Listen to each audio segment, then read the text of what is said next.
Good morning everyone, ito po ang Model House San Teresa Park Place here in Teresa, Rizal.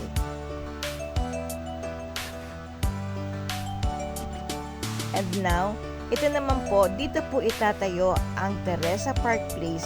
Nandito po ako ngayon sa exact location kung saan itatayo ang Teresa Park Place dito sa Teresa, Rizal. So yung nakita niyo po kanina, sold out na po iyon. Pinakita ko lang po sa inyo para malaman na niyo exact itsura ng bahay na itatayo. Ngayon, ito naman po ang pagtatayuan ng exact location ng Teresa Park Place. Good morning! Ito naman pong papakita ko sa inyo is si Ahana Residences located in Loreland Road, San Roque, Antipolo, Rizal. Ahana Residences has 3 bedrooms, living and dining, 2 toilet and bath, service area, and 2 car garage. Meron din po silang Ahana Residences na may vacant lot sa likod. So, nasa sa inyo po kung alin sa dalawang mapipili ninyo. It's a pre-selling property but we can see the place for you to appreciate it. I'm Edna Million, your real estate salesperson here in Ahana Residences. See you!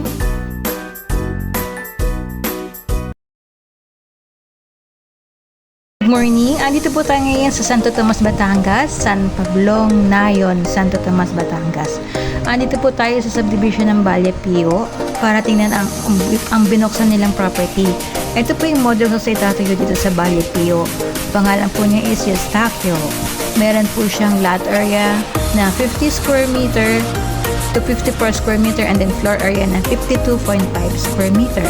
Usually po, ang turnover po dito is complete. Yes, complete po. Gamit yun na lang ang kulang.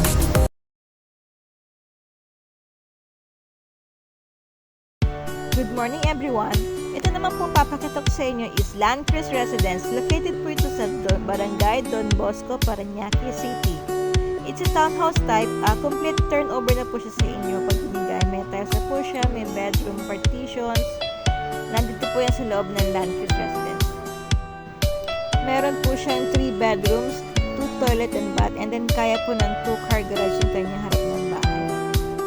Dito lang po yan sa Barangay Don Bosco, Parañaque City.